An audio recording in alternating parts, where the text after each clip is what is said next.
Di 10 terakhir di bulan Ramadan, Masjid Muhammadiyah Al-Muhajirin saban tahun selalu melaksanakan berbagai kegiatan keagamaan untuk semakin mendekatkan diri kepada Allah Subhanahu wa Ta'ala.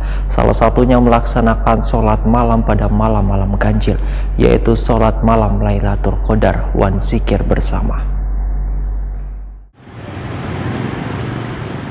Di 10 terakhir di bulan Ramadan, Masjid Muhammadiyah Al-Muhajirin Jalan HKSN Banjarmasin Utara biasanya saban tahun selalu melaksanakan berbagai kegiatan keagamaan untuk semakin mendekatkan diri kepada Allah Subhanahu wa Ta'ala. Salah satunya melaksanakan sholat malam pada malam-malam ganjil, yaitu melakukan sholat malam Lailatul Qadar wan zikir bersama. Selain itu menyiapkan menu sahur bagi warga yang sedang melakukan itikaf di 10 malam terakhir di bulan suci Ramadan. Demikian diperhatikan Ketua Pengurus Masjid Muhammadiyah Al-Muhajirin M. Arif Budiman Wetakuni Prima TV Baisukan Sabtu 1 Mei 2021. Menurut M. Arif Budiman, keutamaan dari 10 malam terakhir di bulan suci Ramadan adalah penutup bulan Ramadan yang penuh berkah. Karena 10 malam terakhir adalah malam-malam yang paling dicintai oleh Rasulullah SAW. Kerinduan akan keindahan Lailatul Qadar atau malam kemuliaan dan keutamaan beribadahnya melebihi beribadah sepanjang 1000 bulan.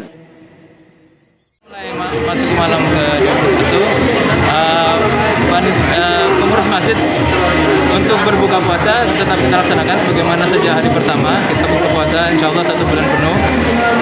Kemudian untuk 10 hari terakhir ini kita akan buka masjid untuk kegiatan itikaf bagi jamaah yang ingin melaksanakan itikaf di masjid kami.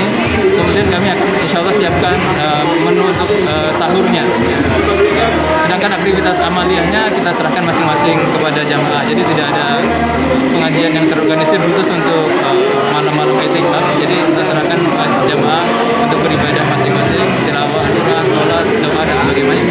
Dan yang kita fasilitasi adalah masjid kita akan buka 24 jam.